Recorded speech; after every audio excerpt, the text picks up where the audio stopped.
Very good. But if he forgets Krishna, then better to find some other games.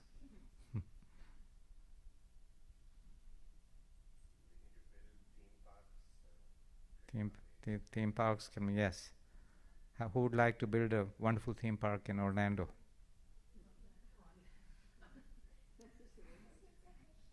Huh? Yeah, obviously. And then we can do one here also.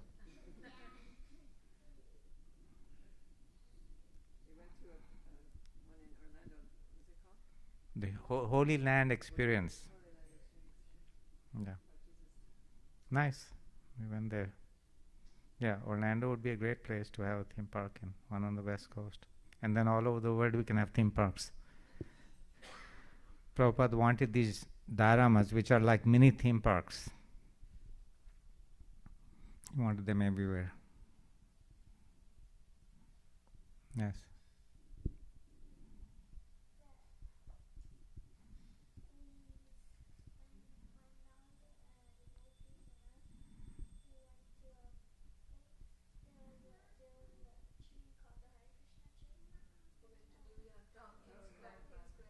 Okay.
Yeah, it's a very special tree.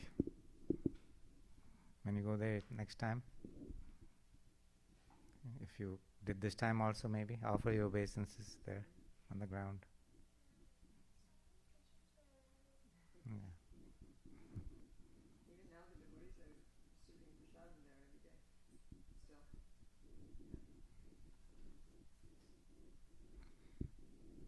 Okay, what else?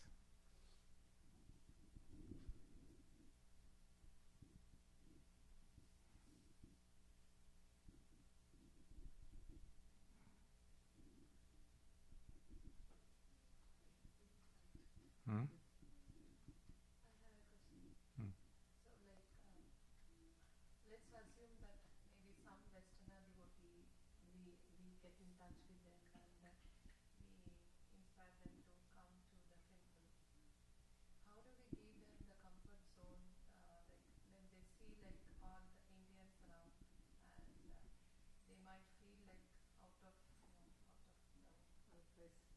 Yeah. So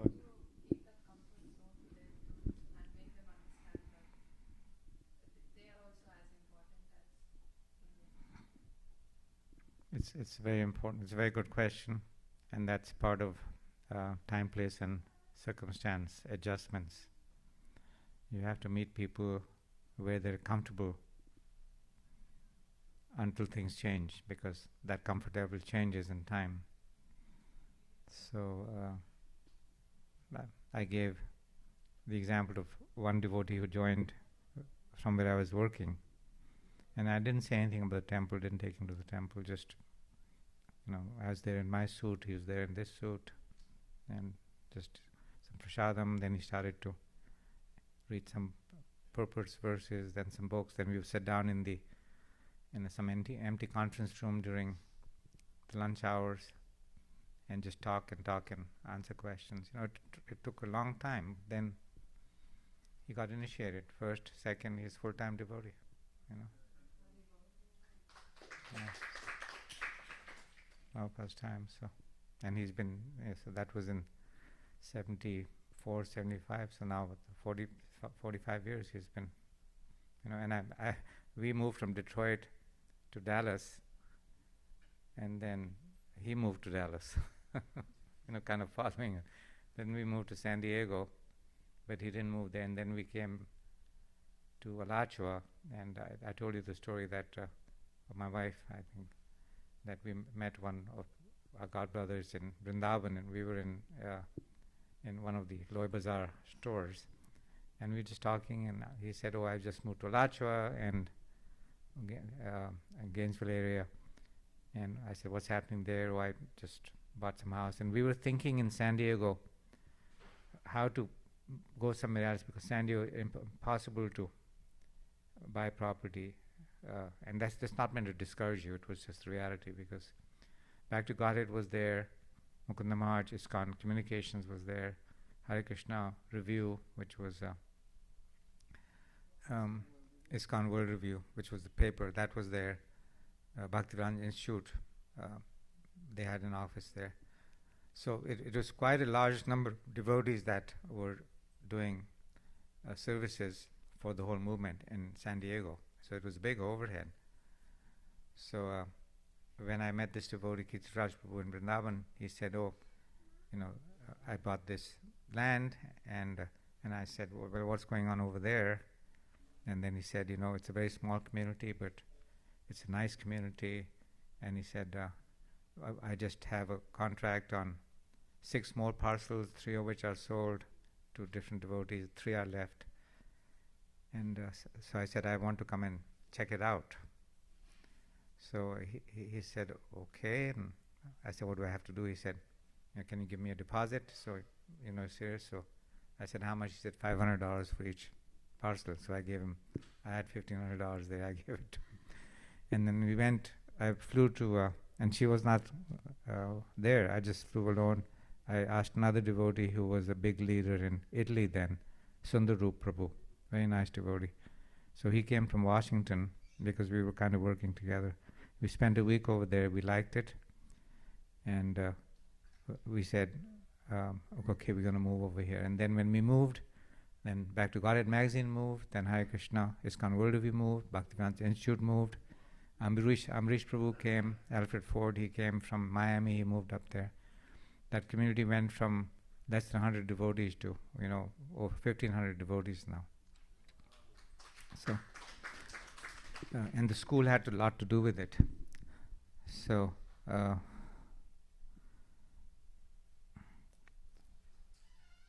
what was the theme? What was the train of thought that we were on just now? I think I. Yeah. So, so this Ramaya, his name is Ramaya Ananta. He went to Dallas, San Diego. We went. He didn't go there, and then we moved to Alachua. Then when I had these 3 parcels, we got one parcel. The other parcel was the Sundaru Prabhu and Mother Sudharma. They were all part of this foundation when we set that up. And then I called Ramaya and I said, "I have this 3rd parcel. Do you want to come?" So he was in Dallas then. So he and his wife came and they got the 3rd parcels.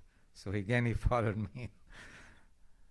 So my point is that here's somebody who knew nothing about Krishna consciousness, had no real interest, but just by that association with Krishna Prasadam and Prabhupada's books, and no mention of temple or Hindus or Indians, it was nothing like that at all. Just gradually, step by step. And he's been a solid devotee for a long time now. So you just have to find a place where somebody is comfortable, and that doesn't mean they have to come to the temple at all. That should not be something that's egging you that they should come to the temple. That should not be. You really let Krishna do his magic through prasadam and through the holy name and Prabhupada's books. And they may never come to the temple, but they'll take up Krishna consciousness anyway. So you suggest us not to, how about introducing the holy name maybe in the first few sessions, and what if they ask what is who are we addressing and who are we calling? So how do you like explain to them? Or you are just like suggesting us to only give the books and the prasadam, that's it, and not give the That holy name well, at the beginning. the prasadam is our secret weapon, right? Yeah.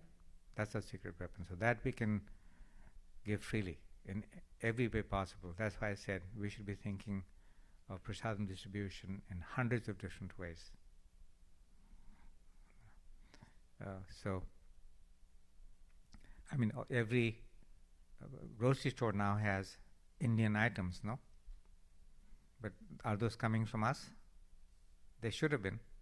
We should have captured that market, but we didn't do it. So, prasadam is definitely one way. That's our secret weapon. The books. When I resigned from my first job, when I was, became full-time involved with the temple, then they had a farewell party for me. Maybe 100 people came at the office. So they got prasadam, temple carried prasadam, but we also had a box full of books, small books, perfect questions, perfect answers, perfection of yoga, and I think 2 or 3 others. And so the box was just sitting there, and people, when they were leaving, they were just going through that and just taking one, on their own. So you'll be able to sense when they're ready for the next step.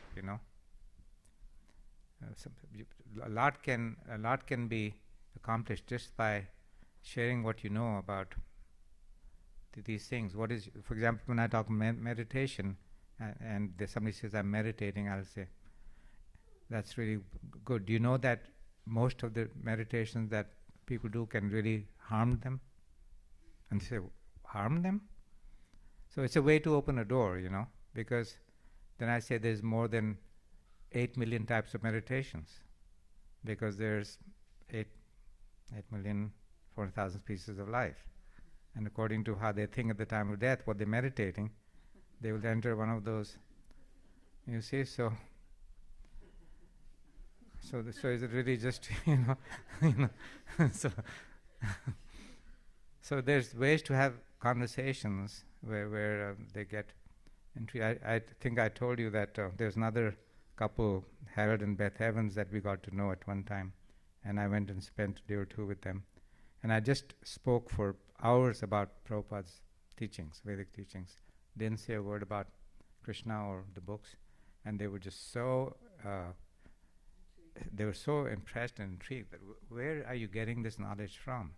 So now they're ready for a book. You see, they become curious. So somehow we have to deal with people in such a way that they become curious and they want more. So we're not being pushy, but we're,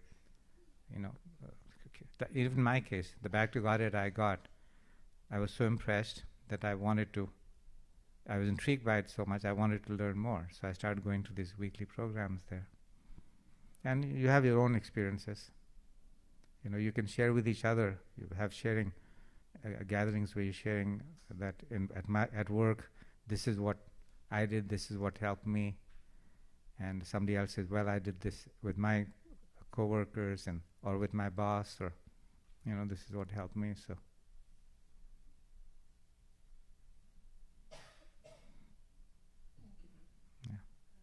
And we don't really want people to, this thing about converting, that's not at all our interest.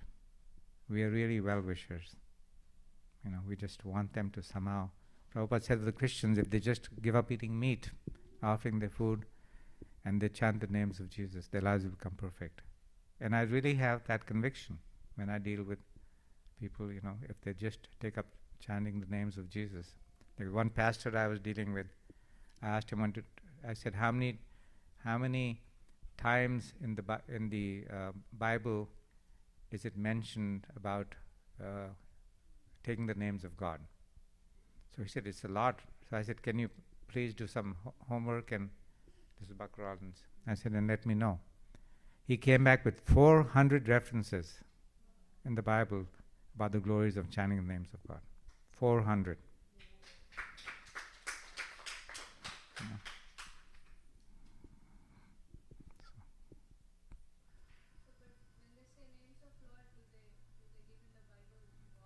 They gave, yeah. There's if you take the Old Testament and New Testament together, there's at least 72 names of God. But Prabhupada says Krishna comes from Christos, Christos comes from Krishna. He says in Bengal, they say Christo instead of Krishna. There's so many ways to encourage people.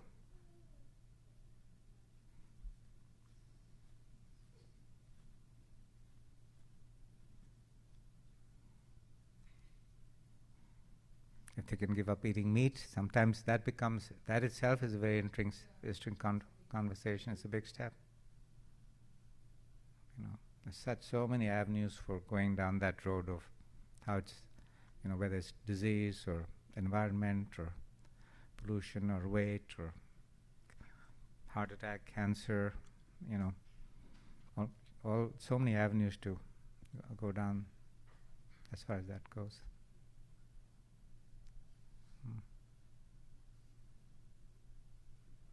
Yes.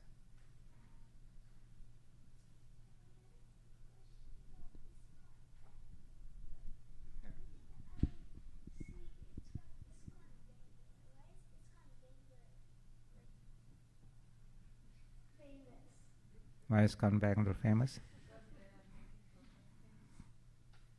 They're doing a lot of service. They're helping a lot of people. A lot of people. But don't also other ISKCONs help? Yes, other ISKCON temples also helping. But there's some things that they're not doing what Prabhupada wanted. So we are trying to correct that. But there's many, many nice devotees in all these ISKCON temples all over the world. But ISKCON Bangalore is special because they're doing so many things to please Srila Prabhupada and to help other people. But ISKCON Bangalore, was ISKCON Bangalore the first temple there? First temple? No. But they've been there for a long time.